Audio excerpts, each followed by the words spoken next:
आज आपण मजुरी म्हणजे काय आणि त्याच्या शोधनाच्या पद्धती कोणत्या आहेत याबद्दलची माहिती घेणार आहोत. मजुरी म्हणजे काय? मजुरी म्हणजेच आपण काय म्हणतो, भृती असं म्हणतो. ज्या वेळेस कर्मचाऱ्याला त्यांनी उपक्रमामध्ये केलेल्या कामाचा मोबदला म्हणून रोख स्वरूपात मोबदला दिला जातो, तेव्हा त्याला आपण काय म्हणतो, मजुरी असं म्हणत असतो.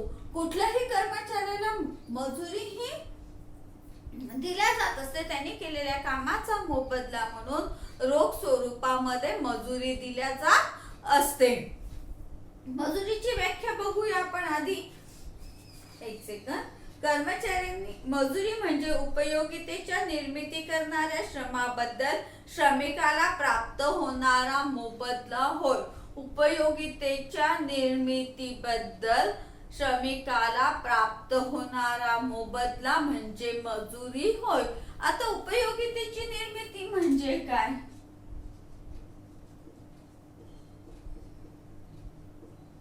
उपयोगितेची निर्मिती हा शब्द आपल्याला असं वाटतं की वेगळं काहीतरी आहे, परंतु कुठलाही कर्मचारी ज्यावेळेस आपलं काम करत असतो, कुठलीही व्यक्ती ज्यावेळेस काम करत असते, त्यावेळेस ती कुठल्या ना कुठल्या तरी उपयुक्त कार्यामध्ये काय असते, समाविष्ट असते. तिचा त्या कार्यासाठी हातभार असतो. कुठली तरी गोष्ट निर्माण करण्यासाठी तिचा हातभार लागत असतो आणि त्याच्या निर्मितीसाठी तिला जो मोबदला दिला जात असतो त्याला आपण मजुरी असं म्हणतो. मग ही जी उपयोगितेमध्ये आपण जे म्हटलेलं आहे, निर्मितीमध्ये सहभाग हा नेहमी प्रत्यक्ष असतो असं नाही आहे, तर अप्रत्यक्षरित्या सुद्धा तो त्या निर्मितीमध्ये समाविष्ट झालेला असतो, सहभागी झालेला असतो. जसं आपण म्हणू, अगदी साधं उत्तर आहे की सफाई कामगार आहे किंवा चौकीदाराचं वेतन आहे. आता आपण म्हणू की सफाई कामगार किंवा चौकीदार हा निर्मितीच्या उपयोगितेच्या निर्मितीमध्ये कसा काय समाविष्ट आहे, त्याचा उत्पादनाशी काय संबंध आहे किंवा एखाद्या कामाशी त्याचा काय संबंध आहे? त्याचं काम काय आहे? फक्त चौकीदारी करणं किंवा तो साफसफाई करत आहे, त्याचं मग काम काय आहे, त्याचं एवढं महत्व काय आहे? पण समजा एक साधा विचार करा तुम्ही की तुम्ही क्लासरूम मध्ये बसून पिरियड करत आहात आणि जर ती क्लासरूम अस्वच्छ असेल, तिथे सगळं धूळ आणि कचरा जमा झालेला असेल, तर तुमचं कामामध्ये लक्ष लागणार नाही. अभ्यासामध्ये लक्ष लागेल का? नाही. थोडीशी धूळ असली तरी तुम्ही काय सांगता, मॅडम आज धूळ आहे, स्वच्छ नाही केलेला आहे, बरोबर आहे ना? म्हणजे तुमचं शिकण्यापेक्षा ते धुळीकडे जास्त लक्ष असतं. अगदी थोडीशी धूळ असते, एखाद्या वेळेस दुर्लक्ष होऊन ती धूळ राहून गेलेली असते, कचरा झालेला असतो आणि मग लगेच माझ्या शिकवण्याकडे लक्ष असण्यापेक्षा तुमचं लक्ष 10 वेळेस कुठे जातं, तर त्या धुळीकडे किंवा कचऱ्याकडे जातं आणि तुमची सारखी तक्रार असते, मॅडम हात लागतोय धुळीला, बरोबर आहे ना? मग आता काय झालेलं आहे की धूळ एवढीशीच आहे, स्वच्छता काय रोजच होत असते आपली, परंतु एक दिवस कुठेतरी दुर्लक्ष झालं आणि जर अस्वच्छ राहिलं तर आपलं लक्ष कामापेक्षा, ज्या कामासाठी आपण आलेलो आहोत त्या कामाकडे लक्ष न लागता आपलं लक्ष दुसरीकडे वळलेलं आहे. म्हणजेच काय झालेलं आहे, त्या कामाबद्दलची आपली जी कार्यक्षमता आहे, ही कार्यक्षमता काय झालेली आहे, कमी झालेली आहे. म्हणूनच ज्यावेळेस कुठलाही कर्मचारी काम करत असतो, त्यामुळे त्याचं जे कार्य आहे हे त्या उपक्रमाशी संबंधित असतं. उपक्रमासाठी त्याचं कार्य तेवढंच महत्वाचं असतं आणि त्या कामाच्या मोबदल्यात त्याला जो पैसा प्राप्त होतो त्याला आपण काय म्हणतो, मजुरी असं म्हणतो. कामाचा जो मोबदला त्याला प्राप्त होतो त्या मोबदल्याला आपण काय म्हणत असतो, मजुरी असं म्हणत असतो. मग मजुरीचे प्रकार किती आहेत, म्हणजे कुठल्या कुठल्या स्वरूपात मजुरी दिल्या जात असते, तर प्रामुख्याने मजुरीचे 5 प्रकार आहेत. त्याच्यामधले आपण बघूया. मजुरीचे प्रकार मध्ये सगळ्यात पहिली आणि आपल्याला सगळ्यांना माहित असलेली मजुरी म्हणजे मजुरीचे प्रकार. पहिली मजुरी म्हणजे रोख मजुरी. ज्या वेळेस कर्मचाऱ्यांना त्यांच्या कामाचा मोबदला रोख स्वरूपात दिला जातो तेव्हा त्याला आपण रोख मजुरी असं म्हणतो. सर्वच कर्मचाऱ्यांना त्यांच्या कामाचा मोबदला कसा भेटतो? रोख स्वरूपात. आम्हाला पगार भेटतो म्हणजे काय आहे? रोख स्वरूपात मोबदलाच भेटलेला आहे कामाचा. म्हणजेच मजुरीचं हे सर्वसामान्य स्वरूप आहे की मजुरीचा मोबदला हा रोख स्वरूपामध्ये कर्मचाऱ्यांना प्राप्त होत असतो. दुसरा जो प्रकार आहे हा प्रकार थोडासा महत्वाचा आहे, वास्तविक मजुरी.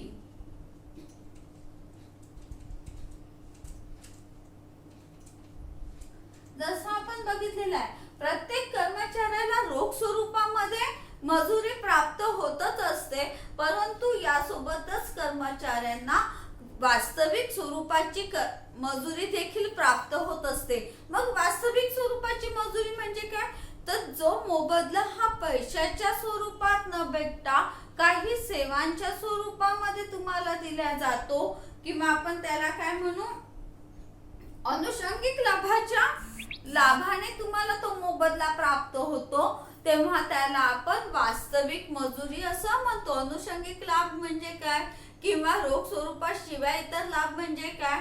तर जसं आपण बघूया की एक कंपनी आहे, ही कंपनी आपल्या कर्मचाऱ्यांना एका वेळेस जेवण काय करते, अत्यंत अल्प दरामध्ये देत आहे. म्हणजे जसं आपण बाहेर जेवायला गेलो तर आपल्याला एका वेळेस अगदी कमीत कमी 50 ते 60 रुपयात आपलं जेवण होतं, बरोबर आहे ना? म्हणजे मी कमीत कमी म्हणत आहे. परंतु कंपनी काय करते, अत्यंत चांगल्या दर्जाचं जेवण 10 किंवा 15 रुपयात आपल्या कर्मचाऱ्यांना उपलब्ध करून देत असते. त्यामुळे कंपनीचा फायदा काय होतो किंवा कर्मचाऱ्यांचा फायदा काय होतो, तर कर्मचाऱ्यांना अत्यंत अल्प दरामध्ये जेवण भेटत असल्यामुळे त्यांच्या क्रयशक्तीमध्ये वाढ होते. जसं मी म्हटलं की मी बाहेर जेवायला गेली तर माझे 50-60 रुपये जाणार आहे, कंपनी मला नियमितपणे 10 रुपये 15 रुपयामध्ये जेवण देत आहे. म्हणजे एका वेळेसच्या जेवणाचे माझे कमीत कमी 35-30 रुपये 40 रुपये वाचलेले आहेत. याचा फायदा काय झालेला आहे, माझा जो पैसा वाचलेला आहे त्याच्यामध्ये माझ्या इतर गरजा मी भागवू शकते, माझी क्रयशक्ती तेवढ्याने वाढलेली आहे. कंपनी अशा अनेक स्वरूपाचे लाभ देत असते. कंपनीला काय फायदा होतो वास्तविक मजुरीचा, तर वास्तविक मजुरीमुळे कंपनीचा तर इन्कम टॅक्स मध्ये फायदा होतोच, त्याला त्या आयकरामध्ये त्याची सूट भेटतेच. त्याच्याही पेक्षा मोठा फायदा म्हणजे कर्मचाऱ्यांची कार्यक्षमता वाढते. कर्मचाऱ्यांची काय होते, कार्यक्षमता वाढते. जसं मी म्हटलं की मला माहित आहे की कंपनीचा लंच ब्रेक 1:30 वाजताचा आहे, 2 वाजताचा आहे आणि मी त्यांच्या त्या कॅन्टीन मध्ये गेल्यानंतर मला आयतं काहीही टेन्शन न घेता सहजतेने जेवण मिळणार आहे.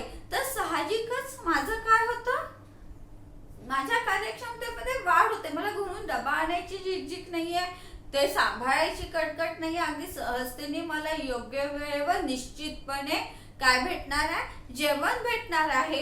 ही एक सिक्युरिटी मला भेटल्याबरोबर काय होते, माझ्या कार्यक्षमतेमध्ये वाढ होते. असे अनेक प्रकार आहेत. जसं कर्मचाऱ्यांना नेण्याची बसची सुविधा उपलब्ध करून दिल्या जाते, तीही अत्यंत अल्प दरात उपलब्ध करून दिल्या जाते. कर्मचाऱ्यांना क्वार्टर्स उपलब्ध करून दिल्या जातात राहण्यासाठी, त्यांच्या मुलांसाठी पाळणाघराची सोय असते, मनोरंजनाच्या सोयी उपलब्ध करून दिलेल्या असतात कर्मचाऱ्यांना. अशा अनेक प्रकारच्या विविध सोयी कर्मचाऱ्यांना उपलब्ध करून दिल्या जात असतात. या सोयी किंवा सवलती ज्या आहेत किंवा हे जे लाभ कर्मचाऱ्यांना भेटतात हे त्यांच्या मजुरीच्या व्यतिरिक्त असतात आणि हे लाभ मिळाल्यामुळे कर्मचाऱ्यांच्या कार्यक्षमतेत वाढ होत असल्यामुळे कंपनीचा म्हणजेच उपक्रमाचा मोठ्या प्रमाणात फायदा होतो आणि कर्मचाऱ्यांची क्रयशक्ती वाढत असल्यामुळे कर्मचाऱ्यांना देखील त्याचा मोठ्या प्रमाणावर फायदा होत असतो. कारण की धावपळ करत बस पकडायची नाही, ठराविक वेळेस बस येते, तिथून आपल्याला पिकअप करते आणि कंपनीमध्ये घेऊन जात आहे. हे जर आपल्याला माहित असेल तर काय होते, आपल्या अनेक प्रकारचे कष्ट वाचतात, आपलं श्रम वाचतं आणि त्यामुळे साहजिकच आपली कार्यक्षमता वाढीस लागते. हे वास्तविक मजुरीचा हा एक फायदा आहे आणि हा वास्तविक मजुरीचा एक प्रकार देखील आहे. त्यानंतरचा प्रकार आहे आपला किमान मजुरी.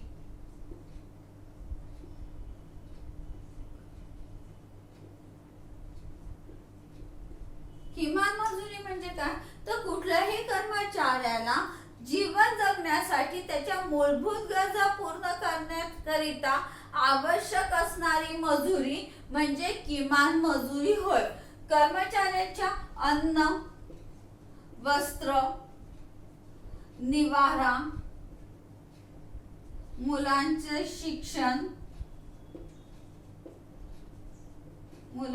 शिक्षण, आरोग्य इत्यादी मूलभूत गरजा पूर्ण होण्यासाठी जेवढी मजुरी, कमीत कमी मजुरीची आवश्यकता आहे त्या मजुरीला किमान मजुरी असं म्हणतात. या किमान मजुरीपेक्षा कमी मजुरीचं शोधन कर्मचाऱ्यांना करता येत नाही, म्हणून हिला किमान म्हणजे कमीत कमी किती देता येईल कर्मचाऱ्यांना ही ती मजुरी आहे. याचा अर्थ ही किमान मजुरी कर्मचाऱ्यांना द्यावी असं नाहीये, तर याच्यापेक्षाही जास्त मजुरी कर्मचाऱ्यांना देण्यात येत असते. परंतु एक मूलभूत गरजा भागवण्यासाठी किती आवश्यक आहे याचा प्रत्येक कंपनी काय करत असते, किमान मजुरीचं किंवा गव्हर्नमेंट किमान मजुरी निश्चित करत असते की कर्मचाऱ्यांना याच्यापेक्षा कमी वेतन देता येणार नाही, कमी मजुरी देता येणार नाही. ही झाली आपली किमान मजुरी. त्यानंतरचा मजुरीचा आपला प्रकार आहे जीवन मजुरी.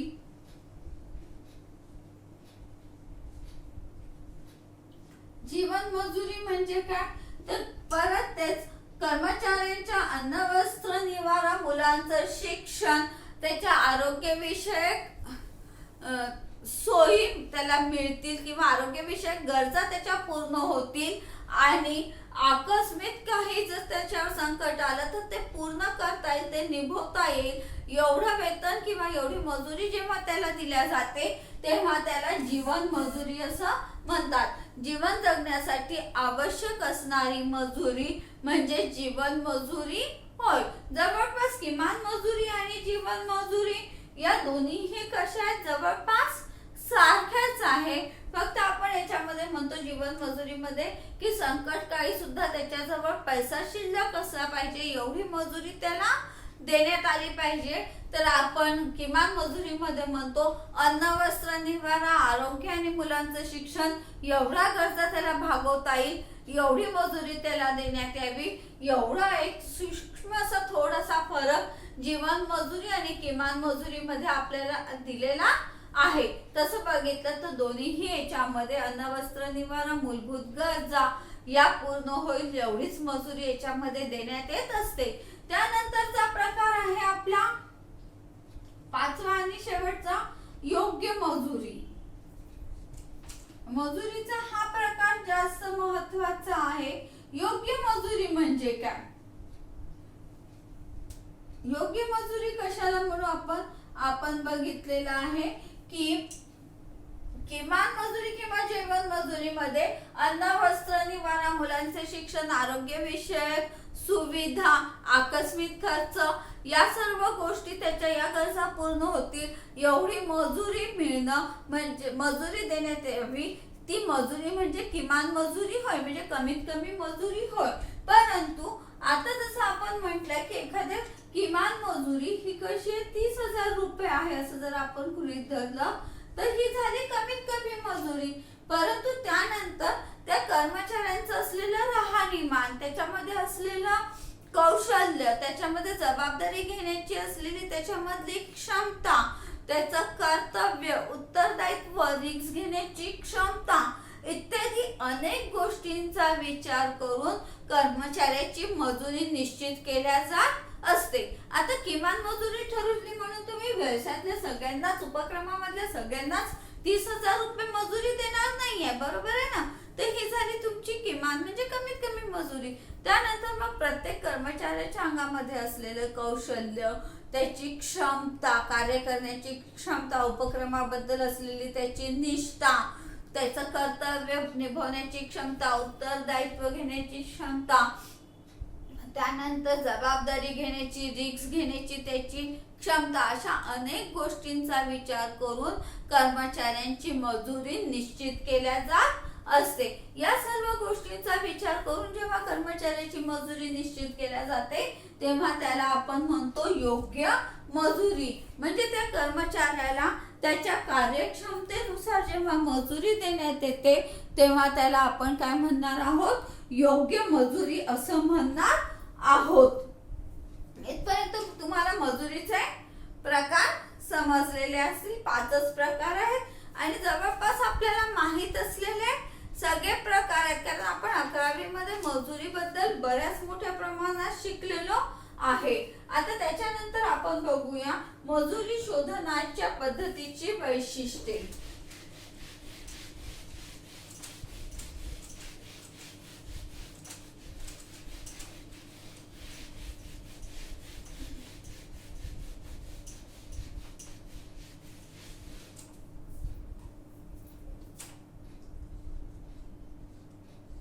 मजुरी शोधनाच्या पद्धतीची. आता मजुरी शोधनाच्या पद्धतीची वैशिष्ट्ये म्हणजे काय, तर मजुरी शोधन कसं केल्या गेलं पाहिजे हे बघणं म्हणजेच त्याची वैशिष्ट्ये बघण्यासारखं होईल. त्याच्यामध्ये सगळ्यात पहिलं म्हणजे कर्मचाऱ्याला किमान मजुरी भेटलीच पाहिजे. नियमानुसार जी कमीत कमी मजुरी ठरवलेली आहे त्या किमान मजुरी प्रत्येक कर्मचाऱ्याला भेटली पाहिजे. आपण बघितलंय किमान मजुरीपेक्षा कमी मजुरी कर्मचाऱ्यांना देता येत नाही, म्हणून ही मजुरी प्रत्येकाला मिळतेच. हे याचं पहिलं वैशिष्ट्य आहे की एकदा किमान मजुरीचा दर निश्चित केल्यानंतर त्याच्यापेक्षा कमी मजुरी कर्मचाऱ्यांना देता येत नाही. दुसरं वैशिष्ट्य म्हणजे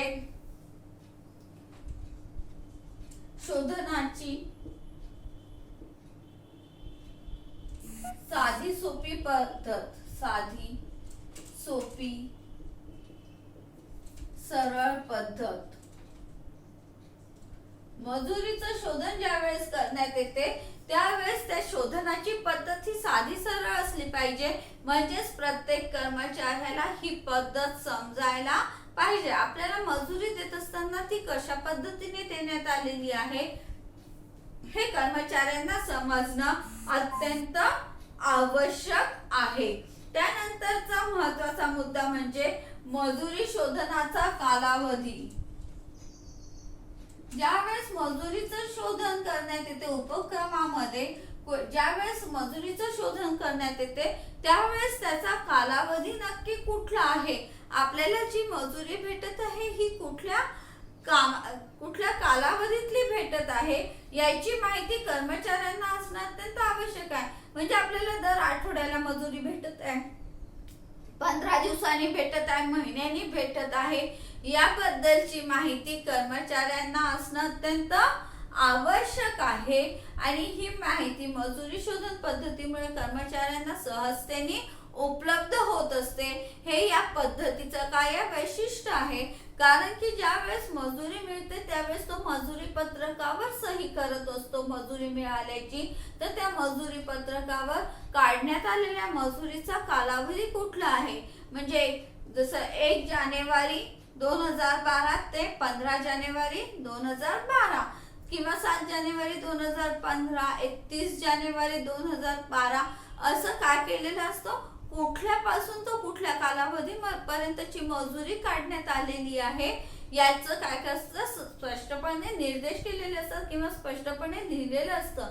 त्यामुळे कर्मचाऱ्यांना आपल्याला कुठल्या कालावधीची मजुरी भेटत आहे, ती महिन्याची आहे, 15 दिवसाची, आठवड्याची आहे, याबद्दल स्पष्टपणे काय ते कल्पना येत असते. त्यानंतरचं महत्त्वाचं म्हणजे चौथं महत्त्वाचं म्हणजे नियमितता. ज्यावेळेस मजुरी देण्यात येते त्यावेळेस ती नियमितपणे देण्यात आली पाहिजे. म्हणजे आठवड्याची असेल तर दर आठवड्याला, महिन्याला कर्मचाऱ्यांना मजुरी मिळायलाच पाहिजे. त्यासोबत उपक्रमातील सर्व कर्मचाऱ्यांना एकाच दिवशी एकाच वेळेस सुद्धा मजुरी मिळणं अत्यंत आवश्यक असतं. त्याबरोबरच शोधनाची पद्धत ही अत्यंत साधी सरळ असावी. कर्मचाऱ्यांच्या कौशल्याचा, काम करण्याच्या कार्यक्षमतेचा, त्यानंतर त्यांच्यामध्ये असलेल्या कौशल्याचा, योग्यतेचा विचार करून मजुरी निश्चित करावयास हवी. म्हणजेच मजुरीची शोधनाची पद्धत आहे ही स्पष्ट असायला हवी. त्याचबरोबर कर्मचाऱ्यांची कार्यक्षमता वाढेल अशाच पद्धतीने मजुरीचं शोधन करावयास पाहिजे. त्यानंतरच मजुरीचे दर स्थिर असावे.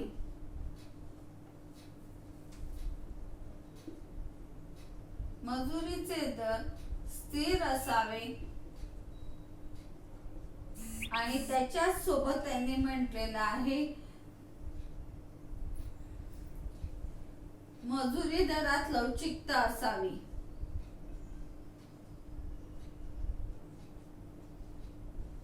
आता हे ऍक्च्युली विचार केलं तर आपल्याला असं वाटतं की या दोन्ही गोष्टी परस्पर कशा आहेत, विरुद्ध आहे. म्हणून मी ते एका खाली घेतलेल्या आहेत आपल्या. मजुरीचे दर स्थिरही असावे आणि मजुरीच्या दरात लवचिकता देखील असावी. बरोबर आहे ना. एकदा तुम्ही कर्मचाऱ्यांची नियुक्ती केल्यानंतर त्यांच्या मजुरीचे दर हे स्थिर असायला पाहिजे. म्हणजे सतत ते कमी जास्त होता कामा नये. कर्मचाऱ्यांना त्याबद्दलची स्पष्ट कल्पना असायला पाहिजे. त्यामुळे त्यांच्या जीवनावश्यक गरजा भागवणे त्यांना सहजतेने शक्य होतं. जसं मी म्हटलं की मला 30,000 रुपये माझं मिनिमम मजुरी आहे. मला 30,000 रुपये किमान मजुरीवर मी लागलेली आहे. मला 30,000 रुपये जर महिन्याची मजुरी भेटत असेल तर माझी मजुरी 30,000 रुपये ही स्थिर असली पाहिजे. त्याच्यापेक्षा कमी होता कामा नये. ती वाढली तर चालेल परंतु कमी होता कामा नये. कारण की प्रत्येक कर्मचारी आपल्या कौटुंबिक ज्या गरजा आहेत हे त्याला मिळणाऱ्या मजुरीच्या प्रमाणात भागवत असतो. त्यामुळे मजुरीचे दर स्थिर असायला पाहिजे. त्याचबरोबर त्या दरामध्ये लवचिकताही असायला पाहिजे. लवचिकता असायला पाहिजे म्हणजे काय, जसं मी म्हटलं की नाही किमान मजुरी 30,000 रुपये आहे. बरोबर आहे ना. तर आता कर्मचाऱ्यांना माहिती की आपल्याला 30,000 रुपये मजुरी महिन्याची भेटणार आहे. परंतु महागाई सतत वाढत गेली. बरोबर आहे ना. आता जर महागाई सतत वाढत गेली असेल तर त्या प्रमाणामध्ये पगार वाढविण्याची सुद्धा सोय या पद्धतीमध्ये असायला हवी. ती लवचिक असायला पाहिजे. नाही तर एकदा मजुरी निश्चित केलेली आहे, आता काही झालं तरी तुमची मजुरी वाढणार नाही, तुमचा मोबदला वाढणार नाही अशी ताठर भूमिका व्यवस्थापनाला घेता येणार नाही. कारण बाजारपेठेमध्ये जर तुमची महागाई वाढलेली असेल आणि तुमचा जर पगार तेवढाच राहिला, मजुरी तेवढीच राहिली तर तुमची क्रयशक्ती काय होते, कमी होते. आणि तुमच्या मूलभूत गरजा भागवणे जर तुम्हाला शक्य झाले नाही तर काय, तुमची कार्यक्षमता कमी होते. आणि कार्यक्षमता कमी झाली तर त्याचा परिणाम उपक्रमाच्या लाभक्षमतेवर होत असल्यामुळे जरी मजुरीचे दर स्थिर असले तरीही त्याच्यामध्ये लवचिकता असली पाहिजे. म्हणजे प्रसंगानुरूप त्या मजुरीच्या दरामध्ये सहजतेने बदल करून कर्मचाऱ्यांच्या गरजा पूर्ण करता येतील याची खात्री करून घेतलेली असायला पाहिजे. हे दोन्हीही वैशिष्ट्ये आपण एकाच वेळेस याच्यासाठी बघितले की दोन्हीही परस्पर विरुद्ध आहे परंतु उपक्रमासाठी दोन्ही पण कशा आहेत, आवश्यक आहे. मजुरीचा दर स्थिर असावा हा कर्मचाऱ्यांसाठी अत्यंत आवश्यक आहे. नाहीतर एकाला एक मजुरी दुसऱ्याला दुसरी मजुरी असंही होता कामा नये. त्यानंतर मजुरी शोधनाची पद्धत प्रेरणा देणारी असावी. प्रेरणा देणारी पद्धत असावी. म्हणजे ज्यावेळेस आपल्याला मजुरी भेटत आहे तर त्यामुळे आपला उत्साह वाढणं अत्यंत आवश्यक आहे. तुम्ही जर पगारामध्ये इन्क्रीमेंट देत असाल म्हणजेच पगार वाढ देत असाल, एखाद्या कर्मचाऱ्यांनी चांगलं काम केलं म्हणून त्याचा पगार वाढवत असाल, त्याला काही बक्षिसे देत असाल, बोनस देत असाल, तर काय होतं, कर्मचाऱ्यांमध्ये प्रेरणा निर्माण होते, म्हणजे त्यांच्यामध्ये उत्साह निर्माण होतो आणि त्यांची कार्यक्षमता आपोआप वाढते. त्याचसोबत महत्वाचं म्हणजे मजुरीचा संबंध उत्पादनाशी असावा, हे पण महत्वाचं आहे.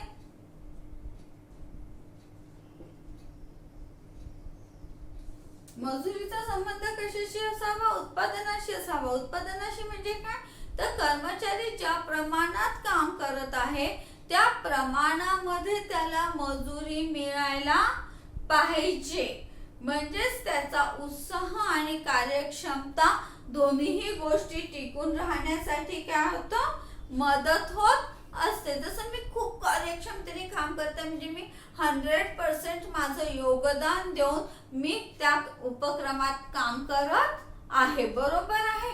आता माझ्यासोबतच अ आणि ब व्यक्ती आहे आणि असं गृहीत धरा की मी आहे, बरोबर आहे. अ मी आहे आणि ब पण माझ्यासोबत कार्यरत आहे आणि आम्ही दोघंही जण किमान मजुरीवर 30,000वर कार्यरत झालेलो आहे. आम्हाला किमान मजुरी 30,000 भेटत आहे, बरोबर आहे ना. आता मी माझं पूर्ण क्षमतेने पूर्ण काय म्हणजे योगदान देऊन जबाबदारीची जाणीव घेऊन कार्य करत आहे आणि माझ्या त्या कार्यक्षमतेचा लाभ उपक्रमाला मोठ्या प्रमाणावर होतो पण आहे.